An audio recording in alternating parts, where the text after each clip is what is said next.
শহর কলকাতায় অগ্নিকাণ্ড। বন্ডেল গেটে ৭৫ বছরের পুরনো দেশ মেডিকেলে ওষুধের যে কারখানা, সেখানে ভয়াবহ আগুন লেগে যায়। বিকেল ৪টে নাগাদ আগুন লাগে। ঘটনাস্থলে যায় দমকলে ১১টি ইঞ্জিন। কিভাবে আগুন লাগলো তা এখনো পর্যন্ত স্পষ্ট নয়। কালো ধোঁয়ায় ঢেকে যায় চারিদিক, ফাটতে থাকে সিলিন্ডার। আগুন নেভাতে গিয়ে অসুস্থ হন দমকল কর্মী।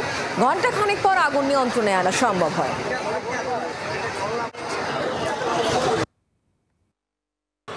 দেশ মেডিকেল স্টোরে যেভাবে আগুন জ্বলছিল তাতে করে আতঙ্কিত হয়ে পড়েন এখানকার বাসিন্দারা।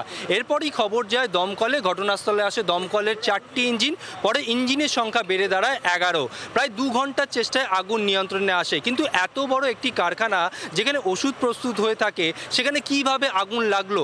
দমকল কর্মীরা প্রাথমিকভাবে জানতে পেরেছেন এই যে ব্লক, অর্থাৎ এই যে কারখানা, এই কারখানার বাঁ দিকে একটি ব্লক রয়েছে। সেই ব্লকের ফার্স্ট ফ্লোরে সেখানে বিভিন্ন ধরনের কাজ চলছিল এবং সেখান থেকেই কিন্তু আগুন ছড়ায়, এমনটাই কিন্তু প্রাথমিকভাবে দমকল কর্মীরা জানতে পারছেন। যদিও দমকল সূত্রে আরও জানা যাচ্ছে যে আগুন নেভানোর কাজে যখন দমকল কর্মীরা ঝাঁপিয়ে পড়েন, সেখানে একজন গুরুতর অসুস্থ হয়ে পড়েন। তবে আগুন লাগার জেরে হতাহতের কোনো খবর নেই এবং অপরদিকে আগুন লাগার কারণ খতিয়ে দেখছেন তদন্তকারী কর্তারা। জি ২৪ ঘন্টার জন্য ক্যামেরায় অরূপের সঙ্গে রনয়, কলকাতা। অনেকটা কন্ট্রোলে এসছে, অনেকটা কন্ট্রোলে এসছে, পুরোটা কেউ জানে না। আপনার ফ্যাক্টরি বন্ধ ছিল না, কাজ হচ্ছিল, সব প্রিকশন দেওয়া হচ্ছে। এইসব জিনিস কেউ আগে থেকে বলতে পারে না।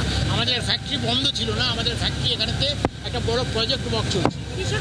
প্রজেক্ট ওয়ার্ক ওটা এটা এখন বলতে পারবো না ডিটেলে, যেরকম প্রজেক্ট ওয়ার্ক হয়। ভেতর থেকে সিলিন্ডার বা ব্লাস্টের না আমি জানি না, আমিও বলতে পারবো না। ডেজ মেডিকেলের একটা ফ্যাক্টরি আউট আছে, ল্যাব আছে, গ্রাউন্ড প্লাস 2 স্টোরিড বিল্ডিং। তার দুটো ব্লক আছে, left hand block and right hand block. Left hand ব্লকে রেনোভেশনের কাজ চলছিল ফার্স্ট ফ্লোরে। সেখানে ফায়ারটা স্টার্ট হয়। ফায়ারটাকে লেফট হ্যান্ড ব্লকের মধ্যেই কনফাইন করা হয়েছে ফার্স্ট ফ্লোরের মধ্যে। ওটাকে গ্রাউন্ড বা সেকেন্ড ফ্লোরে ট্রাভেল করতে দেওয়া হয়নি।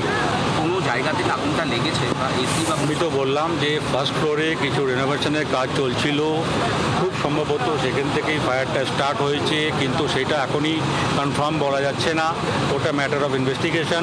দেখুন, এখানে ফার্স্ট ফ্লোরে অনেক রকমের কেমিক্যাল আছে, ইপক্সি পেন্ট ছিল, ওর যে কন্টেনার ছিল সেই কন্টেনারগুলো এক্সপ্লোড করেছে। এখন ফায়ার ফাইটিং যা চলছে, ফায়ার টোটালি আন্ডার কন্ট্রোলে আছে, ফায়ার আর স্প্রেড করবে না। বাংলার আওয়াজ, বাঙালির আবেগ, জি ২৪ ঘন্টা।